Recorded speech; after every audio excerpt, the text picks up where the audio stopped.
Above Festive Road, which is very ordinary and happy, clouds were drifting gently. In Festive Road, things were moving not quite so gently. Children were blowing up balloons, and instead of tying the ends, they were letting the balloons go, so they rushed about until all the air was out of them. At his gate, Mr. Benn stood and watched the games. Then he looked up at the clouds. How gentle and free they look, he thought. Then he thought that it was time that he paid another visit to that special costume shop which his adventures could start from.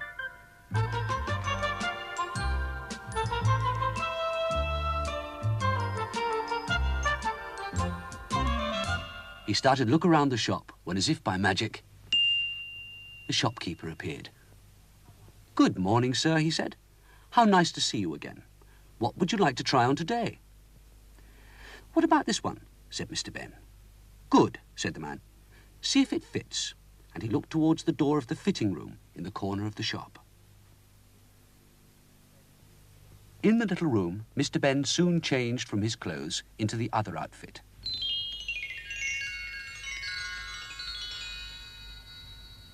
He stopped and admired himself in the mirror of the changing room. But not for long.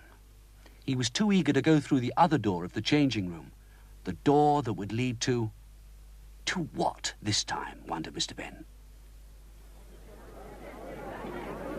This time, Mr. Benn found he'd walked into a crowd of people. Wondering what the crowd was watching, he gradually managed to work his way to the front.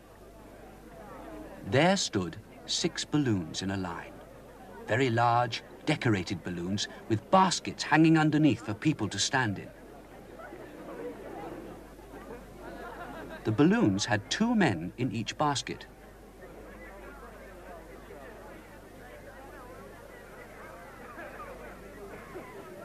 But the one nearest to Mr. Benn had just 1 young man. So he asked the young man what was happening. "It's a balloon race," said the young man. "We're all going to race to the next town. I would love to win, but it's very difficult against a cheat." "Who cheats?" asked Mr. Benn. "Wicked Baron Bartram, the man with the tall hat in the next balloon." Mr. Benn asked why the young man was alone. "My friend suddenly had to go," said the young man. "I think Baron Bartram tricked him to make it more difficult for me." "Can I ride with you?" asked Mr. Benn. The young man was pleased, and Mr. Benn was soon in the basket of the balloon and was told how the balloon worked. "When we want to go up, we pull in the anchor. To come down, we let some of the gas out of the balloon from this tube at the bottom."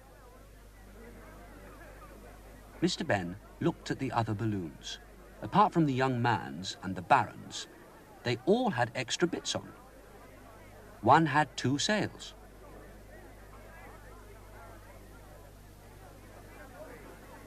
The next had oars to row in the air. The third had a large kite to pull it.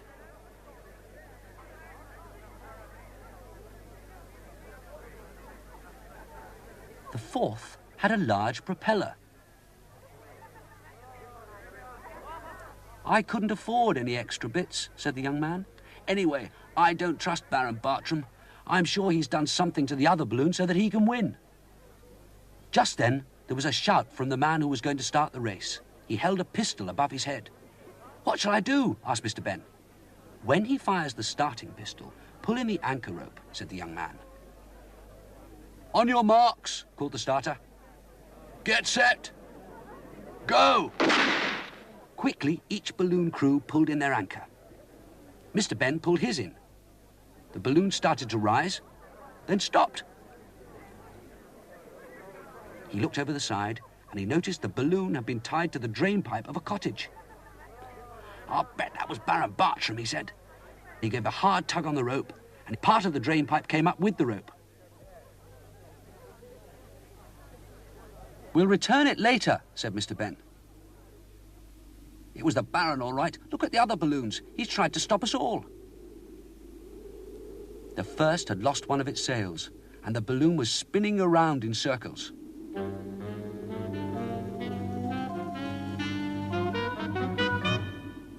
On the second, Baron Bartram must have covered the oars with birdseed. The oars were lined with birds, so many that the balloon was weighed down by them.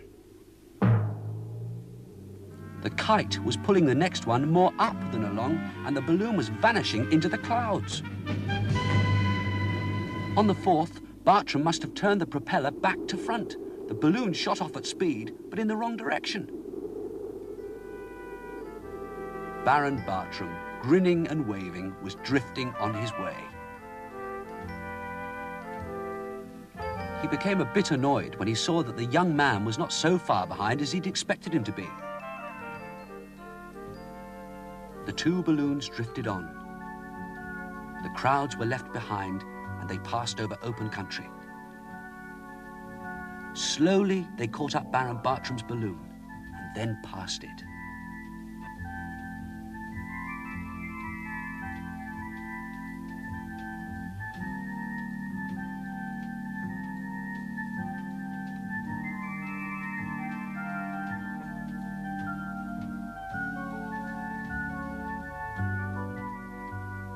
Mr Benn loved the gentle movement. This, he thought, is how the clouds must feel.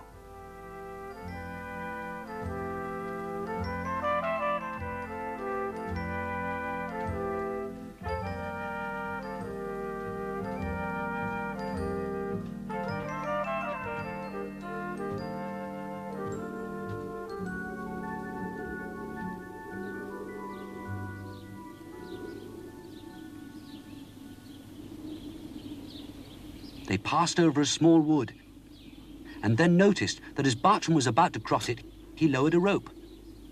The man with Bartram raised a horn to his mouth and gave a blast on it.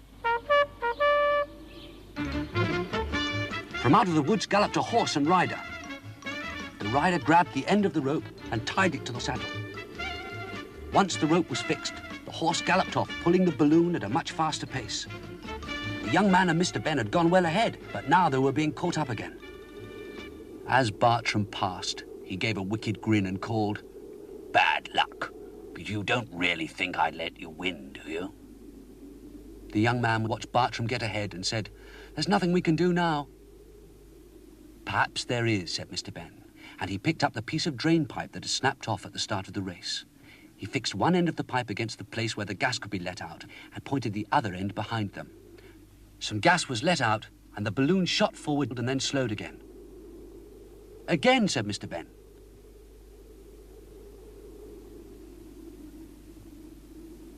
"The only thing is," said the young man, "as the gas is let out, we will go down as well as along. We've nearly caught them. Keep trying."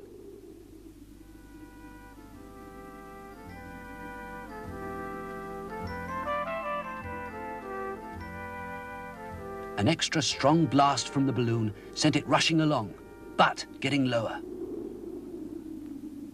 They shot past the Baron and gave the horse a fright. It reared in the air, threw off the rider, and then rushed away, taking Baron Bartram's balloon in the wrong direction.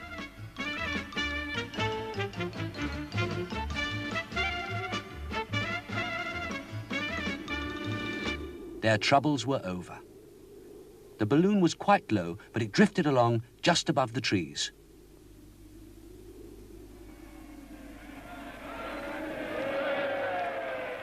Finally, with a gentle bump, it landed at the finishing post to win the race. The crowd cheered loudly. The mayor presented the young man with a gold cup and the prize money. And then he looked for the medal for Mr Benn for helping. "I must have left it inside," he said. A man suddenly appeared beside Mr Benn. I'll take you inside to get it. This way, sir. Mr. Benn stepped through the door and at once recognized the changing room of the shop. There were his own clothes. He took a last look at himself in the mirror and changed.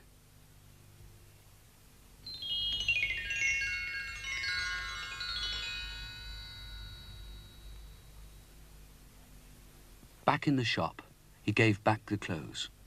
"Thank you, sir," said the shopkeeper. And then smiling, "I believe this is yours." And he held out a medal to Mr. Benn. Mr. Benn was delighted. At the door, he waved and said, "Thank you. See you soon." Mr. Benn was quite happy to be back in Festive Road with his feet on the ground. The boys were still playing with balloons, which now were tied up and just drifting.